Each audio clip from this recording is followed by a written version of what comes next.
क्या समझती है अपने आप को? हाँ, उस दिन बहुत बनकर दिखा रही थी।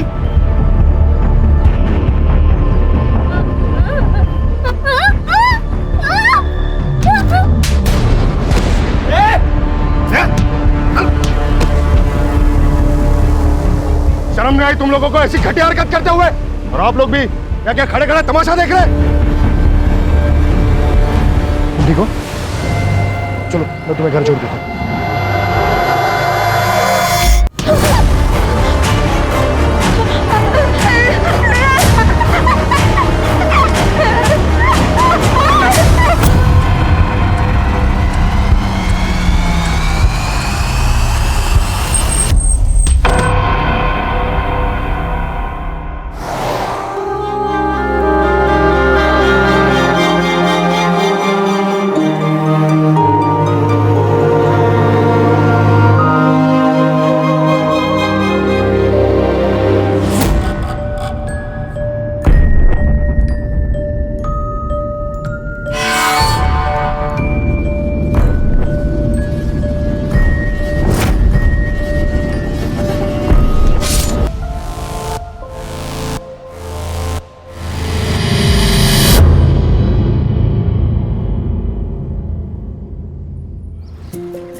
मेरी पढ़ाई अच्छी चल रही है।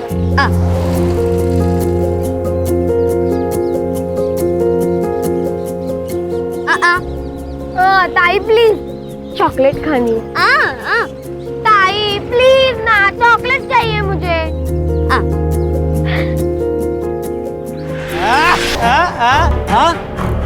सुन भी सकती, दोस्ती करेगी, दोस्ती।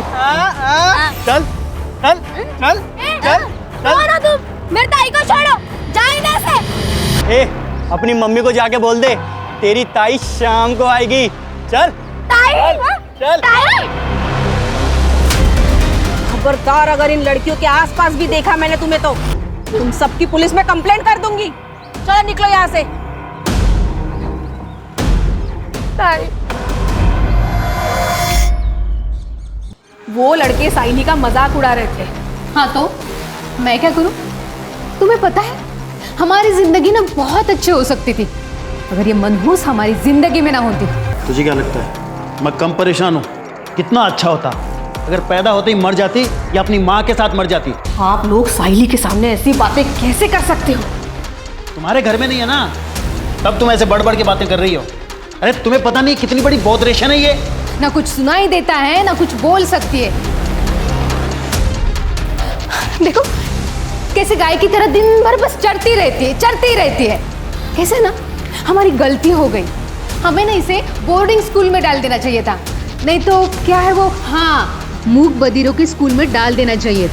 हमारा पीठ तो छूटता कम से कम।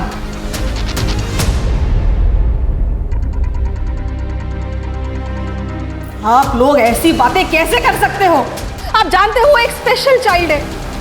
अरे बिना परिवार के परेशान हो जाएगी वो लड़की। उसे प्यार, केयर, एक्स्ट्रा अटेंशन की जरूरत है। तो ये सब मिल जाएगा ना वहाँ पे बोर्डिंग स्कूल में, इसमें इतना हल्ला करने की क्या जरूरत है? तू जा एक गिलास पानी ले गया और चाय भी बनाना।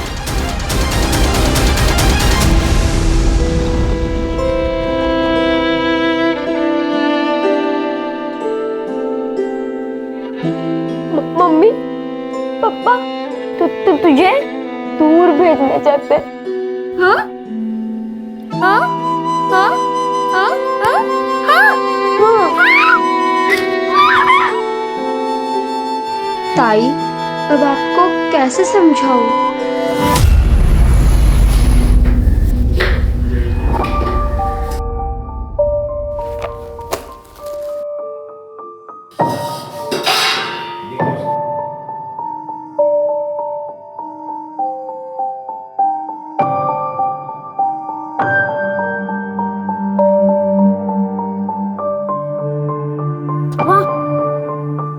इतनी गरम खिचड़ी कैसे खाएंगे? तू टाइम से घर नहीं आ सकती थी क्या? हेलो बच्चा लोग,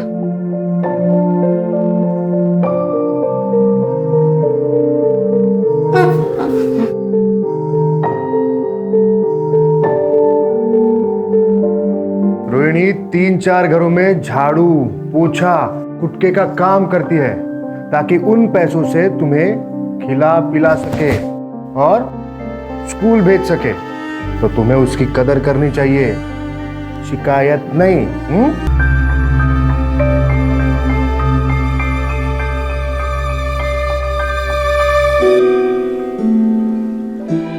रोहिणी कह रही है कि उसे आने में लेट हुआ इसलिए उसे बुरा लग रहा है, पर पवार साहब की बीवी ने उसे एक्स्ट्रा काम दे दिया था जिसके उसे एक्स्ट्रा पैसे भी मिले और उसी पैसों से वो अपने भाइयों के लिए नए कपड़े भी खरीदेगी। यस।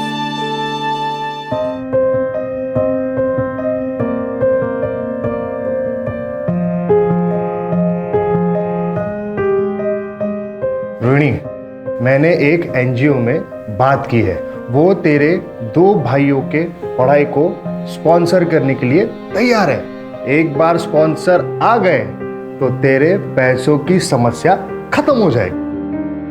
ठीक है, मैं निकलता हूं।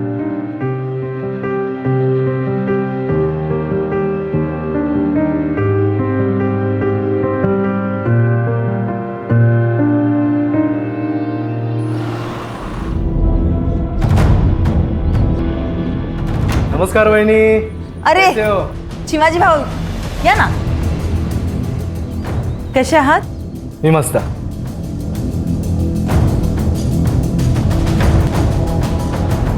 तुम्ही बसा ना, चाय पानी घ्या, मैं इनको बुला के लेके आती हूँ. हो.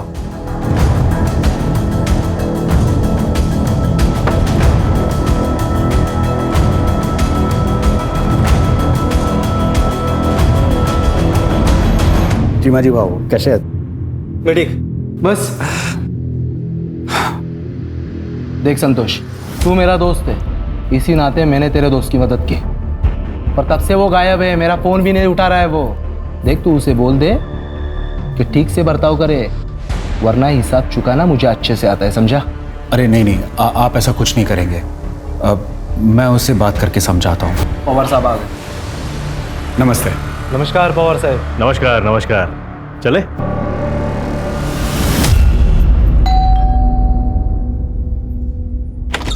अरे कापसे साहेब या कसे आहात तुम्ही? नमस्ते वहिनी, तुम्ही कसे आहेत? मस्त मस्त, बसा ना. मन्या ए चल.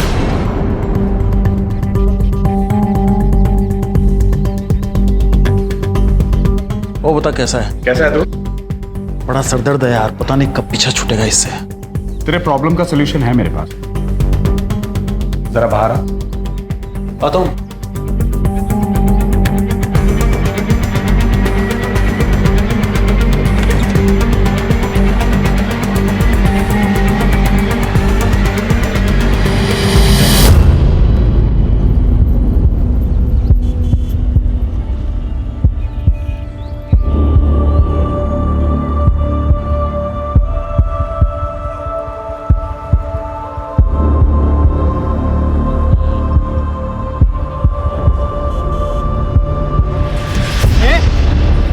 क्या समझती है अपने आप को?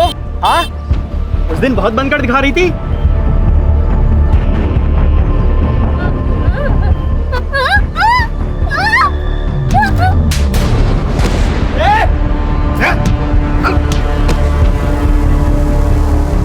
शर्म नहीं आई तुम लोगों को ऐसी घटिया हरकत करते हुए? और आप लोग भी क्या क्या खड़े खड़े तमाशा देख रहे? तुम ठीक हो? चलो मैं तुम्हें घर छोड़ देता हूँ. तुम्हें कुछ नहीं होगा, कुछ नहीं होगा. देखिए, एक एनजीओ है सहारा, मैं वहीं पे काम करता हूँ. हम साइली को वहाँ भेज सकते हैं. वहाँ ऐसे स्पेशल बच्चों के लिए स्कूल भी है. वहाँ साइली साइन लैंग्वेज यानी इशारों की भाषा भी सीख पाएगी. देखिए, हमें ज्यादा समझाने की जरूरत नहीं है. और क्या ही कर लेगी वो पढ़ लिख कर? हाँ, इसका कोई फायदा नहीं है. मैम, हमें कहीं नहीं भेजना है उसे. देखिए आप मुझे गलत समझ रही हैं. वहाँ उसका भविष्य. सर, आपने जो कुछ किया उसके लिए आपका बहुत बहुत धन्यवाद. आप प्लीज जाइए सर, प्लीज.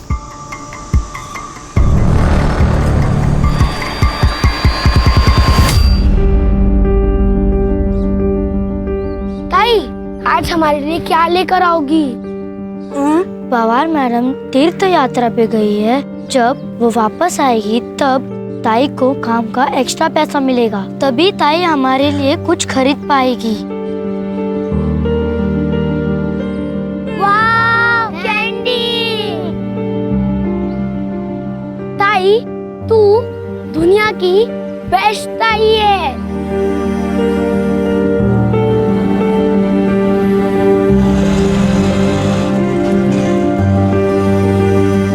बाय दीदी। बाय दीदी।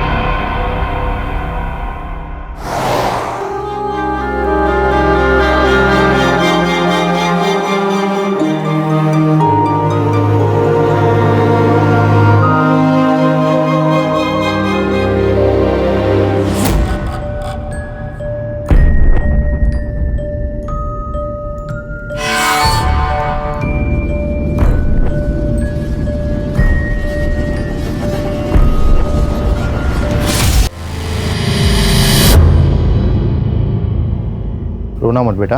वो एनजीओ वाला लड़का कौन आता है? केदार दादा। उसको फोन लगा, शायद उसको मालूम रहेगा तुम्हारी ताई कहाँ है।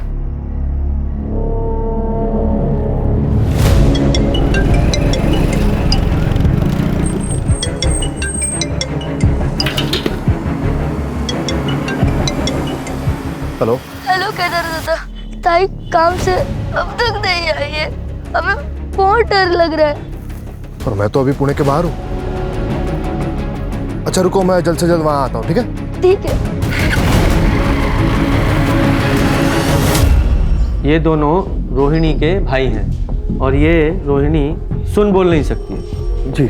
लेकिन तब तक इन दोनों का क्या, इनकी देखभाल कौन करेगा? सर मैं ही इन्हें एनजीओ के ऑफिस में लाया था, मैं ही देखभाल करूंगा सर इनकी। ठीक है, आप लोग टेंशन मत लो, हम आपकी बहन को जल्दी से जल्दी ढूंढ देंगे, ठीक है? ये रोहिणी जहाँ जहाँ काम करती थी उन सभी घरों में जाके पता करो, और जहाँ रहती थी वहाँ भी जाके पता करो। Okay sir. Yes sir. Rohini कल काम पे आई नहीं थे साहब। और ये पवार साहब? पवार साहब तो कुछ दिनों पहले कैंपेन चले गए, और मृदुला मैडम 2 दिन पहले ही वैष्णो देवी गई। उन लोगों ने सब रोहिणी को कॉल किया था। रोहिणी का भाई उसके लिए फ़ोन पे बात करता था, लेकिन रोहिणी के भाई ने भी फ़ोन नहीं उठाया साहब। रोहिणी बहुत मेहनती लड़की थी, काम भी बहुत अच्छा करती थी और अपने भाइयों से बहुत ज़्यादा प्यार भी करती। एक माँ की तरह संभाला उसने अपने भाइयों को।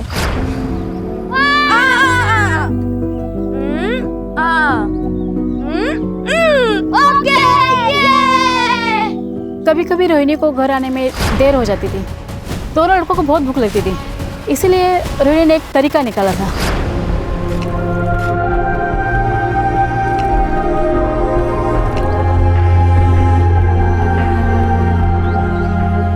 मतलब ये रोहिणी हर तरीके से परफेक्ट है, फिर भी कोई बॉयफ्रेंड या और कोई बात?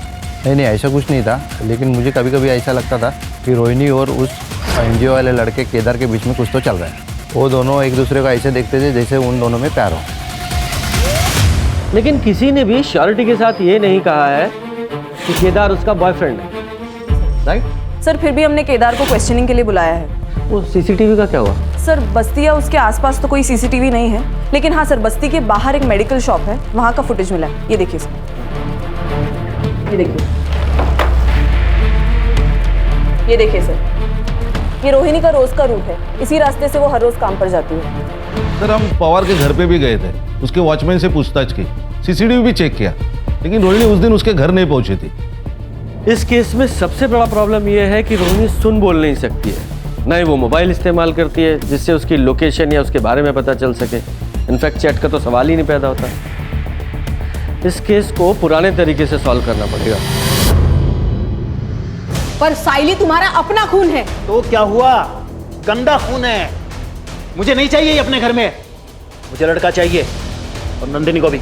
प्रॉब्लम तुझ में है, साइली में नहीं। मतलब क्या है तुम्हारा? तुम्हारी पहली बीवी सुधा, जिसने साइली को जन्म दिया, और तेरी दूसरी बीवी नंदिनी, इसने भी एक बेटी को जन्म दिया, अदिति को। तो फिर तू सिर्फ साइली के बारे में क्यों बात कर रहा है? क्योंकि बोझ है हमारे ऊपर, गले में फंसी हड्डी है जिसे हम निकल नहीं सकते। कितने खर्चे हैं हमारे। और एक बात बताइए, ऐसी लड़की से शादी कौन करेगा? सही बात है। तुम दोनों को समझ रही हूँ, पर मैं तुम दोनों को वार्निंग दे रही हूँ। अगर साइली के साथ तुम दोनों ने कुछ भी गलत किया ना, तो मैं पुलिस में तुम्हारी कंप्लेंट करूंगी।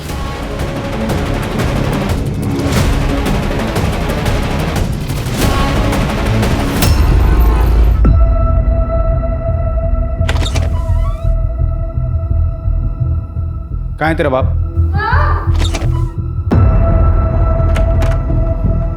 मैं तुझे अभी भी बोल रहा हूँ, तेरी सारी मुसीबतों से छुटकारा पा ले, वरना तेरे को बहुत बड़ी प्रॉब्लम हो जाएगी। देख, जो ठीक लगे वो कर, मुझे इस प्रॉब्लम से छुटकारा चाहिए बस। नहीं सर, मेरे और रोहिणी के बीच कोई रोमांटिक रिलेशन नहीं था। लेकिन पड़ोसियों ने तो तुम्हें रोहिणी का हाथ पकड़े हुए देखा था। सर, उन्हें कोई गलतफहमी हुई होगी। मैं तो बस उसे इमोशनल सपोर्ट देने की कोशिश कर रहा था, क्योंकि मुझे पता है सर, जो लोग बोल और सुन नहीं सकते वो खुद को दुनिया में अकेला महसूस करते हैं। हर्षा, भाई साहब तो बहुत होशियार है। क्या पीएचडी की है सब मामलों में? नहीं सर, एक्चुअली मेरे आई बाबा बोल और सुन नहीं सकते, मुख बधिर है, और अकेला ही होने के नाते मैंने बचपन से देखा है कि ऐसे लोगों को बहुत दिक्कत होती है।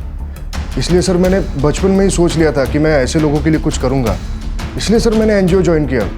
तो मैं रोहिणी को कैसे तकलीफ पहुँचा सकता हूँ सर? वो तो बहुत यकीन करती थी मुझ पर। भले ही मैंने पिछले 2 साल में कुछ खास नहीं किया उसके लिए, पर सर मेरी उस पर कभी गलत नज़र नहीं गई। Trust me sir. ठीक है, फिलहाल के लिए ट्रस्ट कर लेते हैं, जा सकते हो। लेकिन रोहिणी की अगर कोई खबर मिले तो तुरंत हमें बताना। Okay sir.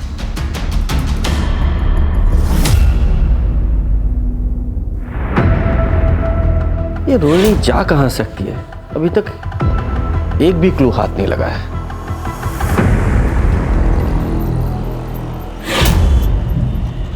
सॉरी, मुझे माफ कर दो। ये लो तुम्हारे लिए। तुम्हें ये गुलाब और चाहिए? ये गुलाब वहां पर बहुत सारे हैं, चलें? चल आ, चल चल। ए, तू रुक क्यों गई? चल। अरे आगे मिलेगा, आगे चल। अरे रुक, सुन तो, अरे चल ना, सुन।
लगता है निकल गई हाथ से। आई ताई अभी तक नहीं आई। उसे ढूंढने के लिए जाओ ना। आई, तेरी बहन कोई छोटी बच्ची नहीं है, आ जाएगी वापस। वो रास्ता भटक गई तो? ये तो और अच्छी बात है, भगवान करे ऐसा ही हो।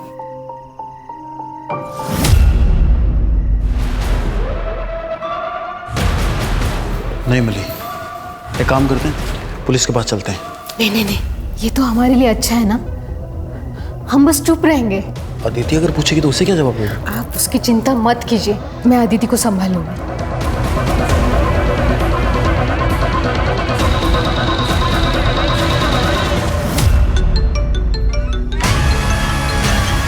अदिति? हाँ अदिति बेटा। क्या आज दोपहर से ताई घर नहीं आई है? और आई बाबा भी पुलिस के पास नहीं जा रहे। प्लीज हत्या, ताई को ढूंढ दो।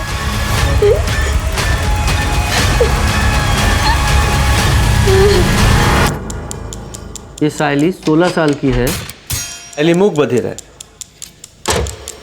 होय साहब, साहब मुझे शक है कि मेरे भाई और उसकी बीवी ने इसे गायब किया है। वो दोनों इससे नफरत करते थे। साहब जल्द से जल्द इसको ढूंढ निकालिए। हाँ बिल्कुल ज़रूर। अच्छा सायली की पूरी डिटेल्स ले लो, जाइए आप। जी सर, आइए।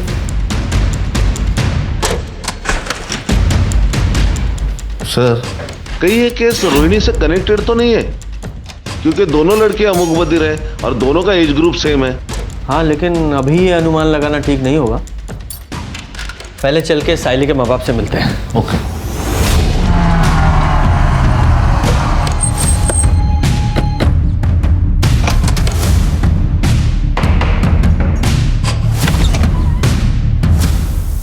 आप लोगों की बेटिंग मिसिंग है?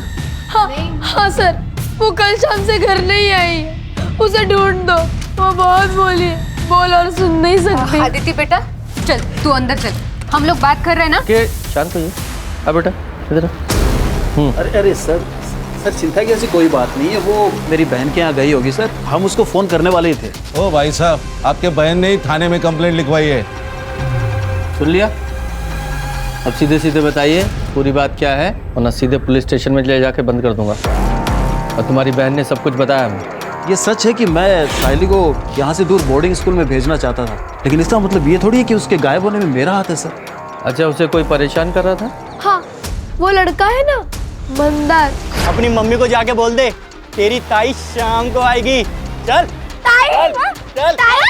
ताई को आते ने एक बार मदद की थी और एक बार केदार दादा ने भी। ये केदार एनजीओ में काम करता है वही ना? ताई को तो उसने ऐसे ही बताया था कि वो एनजीओ में काम करता है। ठीक है बेटा, आपकी दीदी को हम जल्दी ढूंढ देंगे। हैं? बच्ची का ख्याल रखना। खान, ये सायली के माँ बाप की कुंडली निकालो और खासकर इस मनिया की, और ये मंदार, उसकी भी इंफॉर्मेशन निकालो। Okay sir. सुधा तो देवी थी देवी, सायली उसी के ऊपर गई है। बहुत ही प्यारी और हंसमुख बच्ची है। सर मन्या कोई सीधा साधा या शरीफ आदमी नहीं था, धंधे में नुकसान करा के बैठा था और लोगों से कर्जे भी ले रखे थे। मुझे तो अदिति और सायली की बॉन्डिंग देख के बहुत जलन होती थी। ऐसा लगता था मेरी भी कोई बहन होनी चाहिए। इतना प्यार था वो दोनों में। कल रात को मैंने सायली को एक लड़के के साथ जाते हुए देखा था, मंदार नाम है उसका।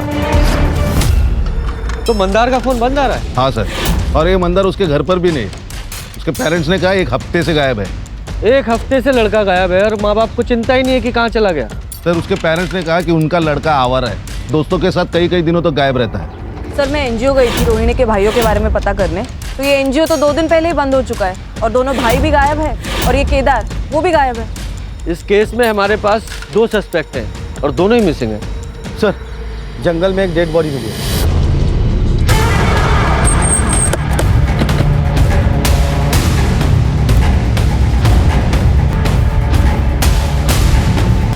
बॉडी को पोस्टमार्टम के लिए भेजो। Yes sir.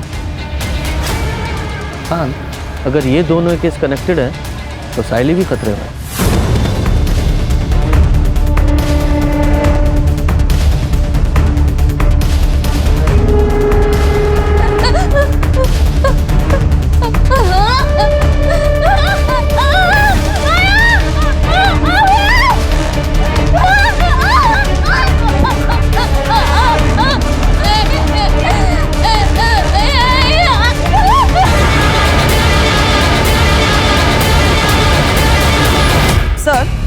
मना की सीडीआर के अनुसार वो संतोष नाम के एक कॉन्ट्रैक्टर के साथ टच में था और कोई बिजनेसमैन भी है चिमाजी नाम का। इन सबसे बात करनी पड़ेगी, हो सकता है कोई जानकारी हासिल हो। जी सर।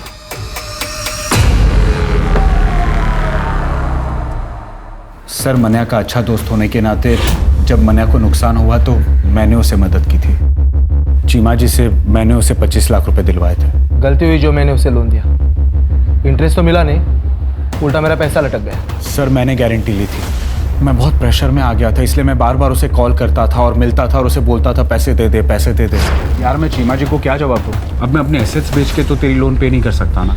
संतोष तो मेरे भाई जैसा है, कुछ भी करके उनको समझा दे।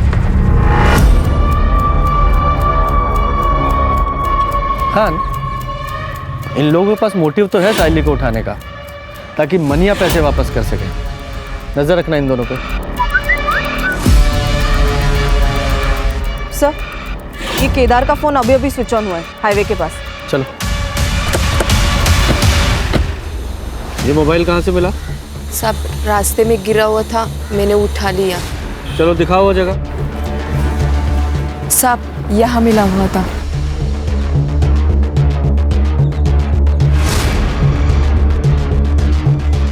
ये बाइक यहाँ से किसकी पड़ी है? सर, ये देखिए, यहाँ खून गिरा है। कर रहे?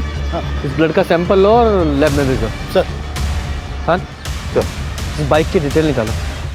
सर, आरटीओ से इंफॉर्मेशन मिली है कि बाइक केदार की है। और जिस तरीके से केदार की बाइक हमें रोड के किनारे पड़ी मिली, ऐसा लगता है कि जब वो साइली या रोहिणी जिस किसी के साथ भी भाग रहा था उसका एक्सीडेंट हो गया, जहाँ ये केदार की बाइक मिली थी। और ये भी हो सकता है कि साइली के गायब होने में भी केदार का हाथ हो। ये मंदार का क्या हुआ? नहीं सर, अभी भी ढूंढ रहे उसे। सर, एक और बात, नंदिनी की सीडीआर से एक बात पता चली है कि नंदिनी संतोष के साथ टच में थी। इनफैक्ट सर, कुछ महीनों से उसकी लोकेशन भी संतोष के घर के आसपास थी। नहीं तो मैं क्यों संतोष के घर जाऊंगी? हाँ, बस 1-2 बार गई थी, वो भी मना के काम से। अच्छा, नहीं, मुझे तो पता चला कि पिछले 2 महीने में 15 बार तुम वहाँ गई थी। ठीक है, कोई बात नहीं, मैंने से ही पूछ लेती हूँ। वही मुझे बता दे शायद तुम वहाँ क्यों गई थी। मैडम, वो मेरा और संतोष का अफेयर चल रहा है।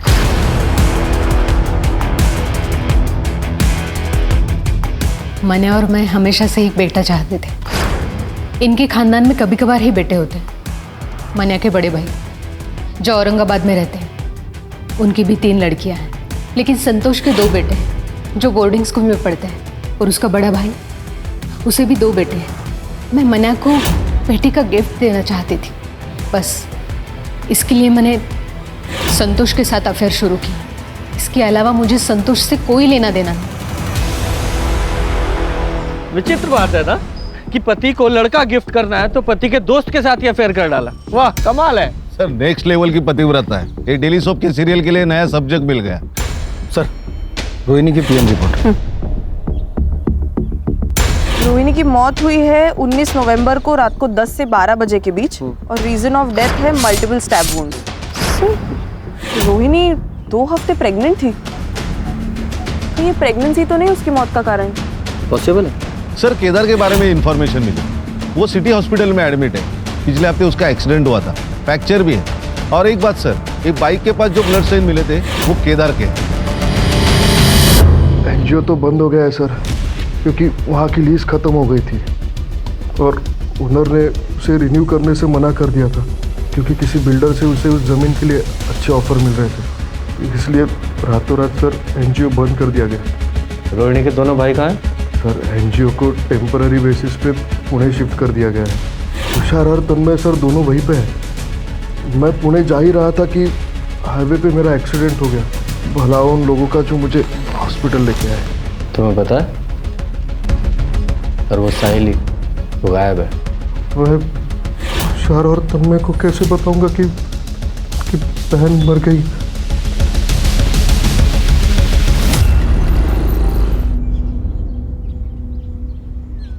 आलिस, हो कैसा रहा सफर? बहुत अच्छा। रोहिणी कहाँ? आज आई नहीं क्या? रोहिणी तो तब से काम पे नहीं आ रही है जब से तुम वैष्णो देवी गई हो। पर अब तो पुलिस को उसकी लाश भी मिली है। क्या?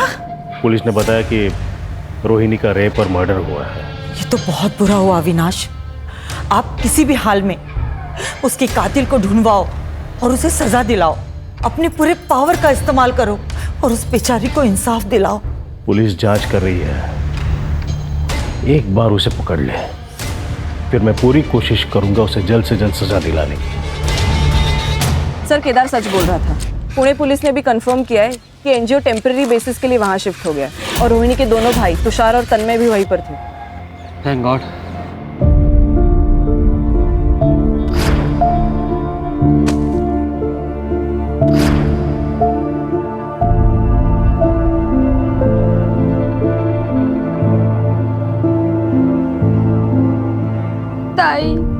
कहाँ हो तुम ताई?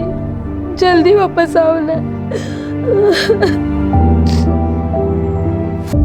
सर, ये मंदार का फोन मार्केट में बंद हुआ था। ये मंदार के फोन में 2 सिम कार्ड थे, जिसमें से एक सिम कार्ड हमें उसके घर से मिला था।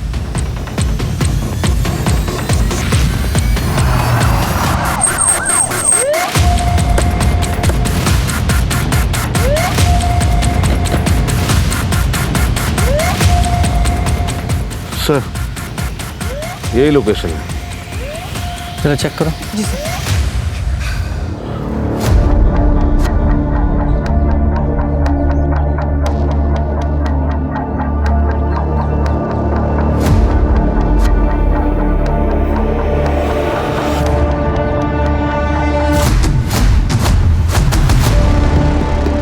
सर, ईयरिंग है और इस पर ब्लड के ट्रेसेस है सर। कलेक्ट करो और लैब में भिजवाओ। जी सर। खान, ये ईयरिंग्स पे लगे ब्लड को रोहिणी और साइली दोनों के ब्लड से मैच कराओ और लैब में भेजने से पहले इस साइली के पेरेंट्स को भी दिखाना। Okay sir. और चेक करो आसपास कोई सीसीटीवी है क्या, अगर है तो उसकी फुटेज निकलवाओ। Okay sir.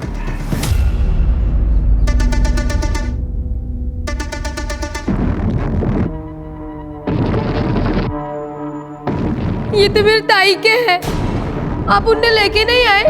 कहाँ है मेरे ताई? बेटा, हम साइली को जल्द से जल्द ढूंढ लेंगे। प्रॉमिस? प्रॉमिस। सर, वो जो ईयरिंग्स पे ब्लड मिला था वो रोहिणी और साइली दोनों के ब्लड से मैच नहीं होता। और हाँ सर, वो जो ब्लड हमें रास्ते पर मिला था उसके आसपास का सीसीटीवी हमने चेक किया तो उसमें एक गाड़ी नजर आ रही है जिसमें एक लड़की लेटी हुई है। उसका चेहरा तो क्लियरली दिख नहीं रहा और सर गाड़ी का नंबर भी क्लियरली नहीं दिख रहा। उस पूरे एरिया को फिर से चेक करते हैं।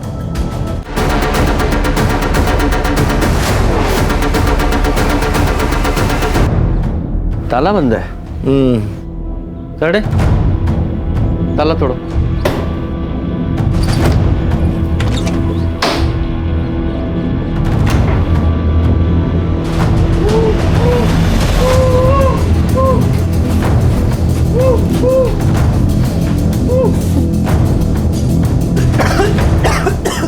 अच्छा, पानी दो।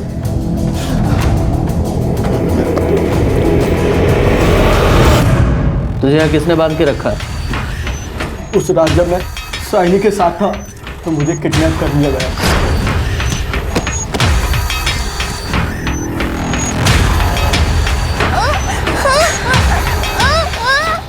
छोड़ इसको! छोड़ इसको! छोड़!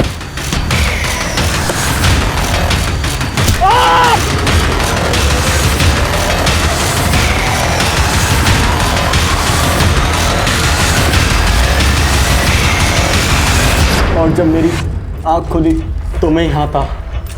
मुझे नहीं पता कि मैं कितने दिनों से यहाँ पर हूँ। 1 हफ्ता हो गया तुझे। जब तूने साइली पे हमला किया था तब से गायब है तू, और तेरी वजह से वो भी सिंह है। मैं तो बस साइली का फ़ायदा उठाना चाहता था। उसकी वजह से मुझे आरती और केदार ने थप्पड़ मारा, लेकिन सच में मुझे नहीं पता कि साइली कहाँ है। तुझे उस कार का नंबर याद है? नहीं, अंधेरे की वजह से मैं ज़्यादा देख नहीं पाया। सर, कुछ हाथ नहीं लगा और कोई खबरबात भी नहीं। सर, हमने पूरी तरह ट्राई की कि ये जानने के लिए कि वो गैराज किसका है, लेकिन कुछ नहीं सर।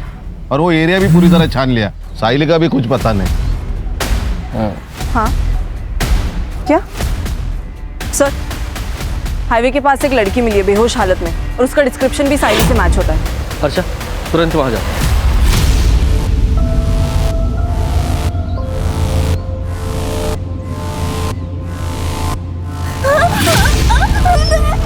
बेटा डरो मत, हम पुलिस है। क्या हुआ तुम्हारे साथ, बताओ।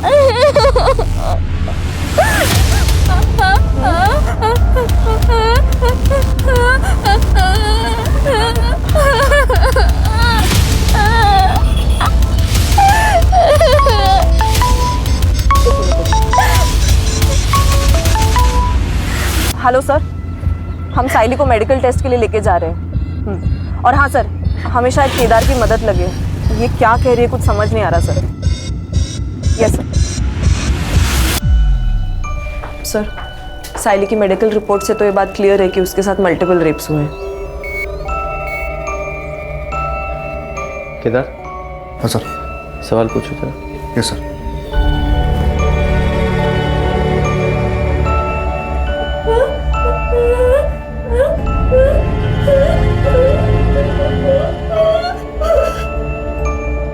सर मैं कुछ समझ नहीं पा रहा हूँ, ये प्रॉपर साइंस यूज नहीं कर रही है। ये रोहिणी की तरह स्पेशल स्कूल गई नहीं है ना।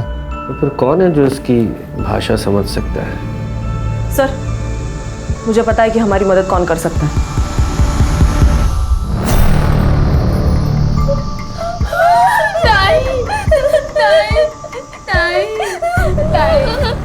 अदिति देखो बेटा, तुम हमारी मदद करोगी?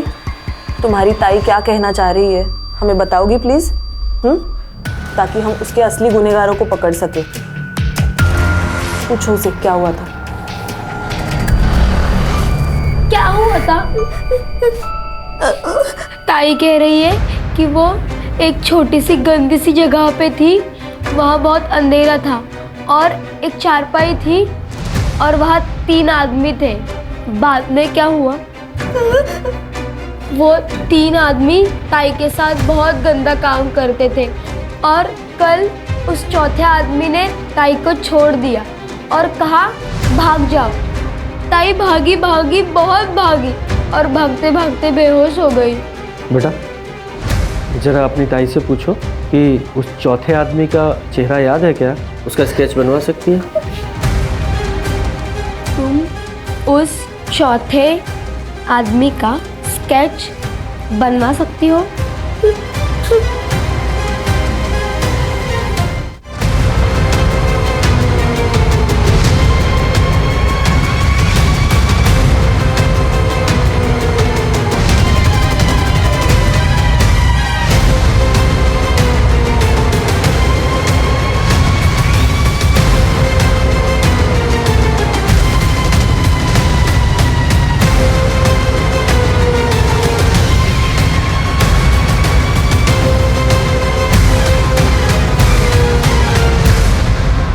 ये स्केचेस,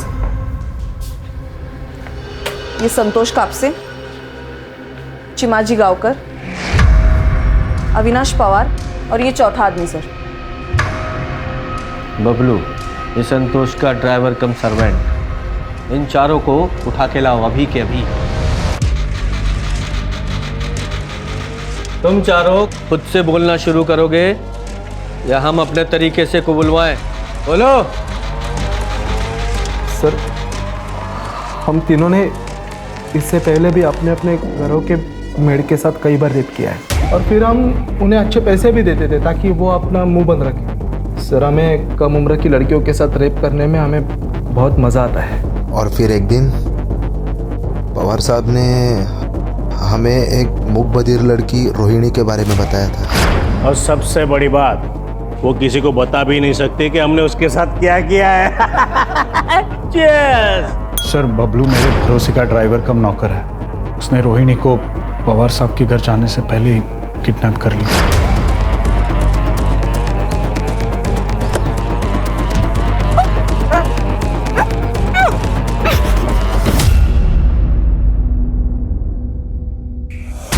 वो रोहिणी को मेरे फार्म हाउस पर लेके आया।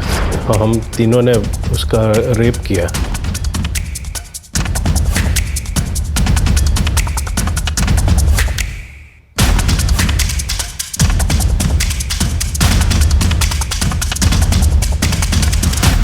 हमने बबलू को भी रेप करने दिया ताकि वो किसी को बता ना सके और अपना मुंह बंद रखे। हमें दिव्यांग लड़कियों का रेप करने में तीनों को किक मिली। अब हमें ऐसी लड़की चाहिए थी, तभी संतोष ने हमें साइली के बारे में बताया। और जब ये बबलू साइली को किडनैप कर रहा था तो मंदार ने उसे देख लिया। मैंने तो सब साहब लोगों के ऊपर ही छोड़ दिया था कि क्या करना है। सर हम मंदार को मारने ही वाले थे कि आप सब उस तक पहुंच गए, इसलिए हम सब डर गए और साइली को छोड़ दिया। सर हमें लगा कि वो मूक बधिर है, किसी को क्या बताएगी। और उसी मूक बधिर लड़की ने तुम चारों हैवानों के चेहरे हमारे सामने ला दिए। रोहिणी के साथ क्या किया? सर हम रोहिणी से थक गए थे, फिर किसी ने हमें रोहिणी को मारने का ऑफर दिया। किसने ऑफर दिया? हाँ, मैंने ही अपने ड्राइवर की मदद से रोहिणी को मारने का ऑफर दिया था, क्योंकि मुझे मूक बधिर लड़कियों से सख्त नफरत है। उस रात जब बबलू रोहिणी को लेके निकला, तब मैं भी अपने ड्राइवर एकनाथ के साथ शहर के बाहर उसका इंतजार कर रही थी।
मैं तो चिमा जी को खुश करना चाहती थी, ताकि वो मेरे और मन्या के खिलाफ कोई लीगल एक्शन ना ले, क्योंकि मन्या ने उनका पैसा नहीं लौटाया था, वरना हम घर बार सब कुछ खो देते थे। चिमा जी ने तो हमें और टाइम देने का वादा किया था, अगर हम उन्हें रोहिणी से छुटकारा दिला देते। तो तुम्हें पता था कि साइली को बबलू ने किडनैप किया है और वो सब लोग मिलकर उसके साथ क्या करने वाले हैं?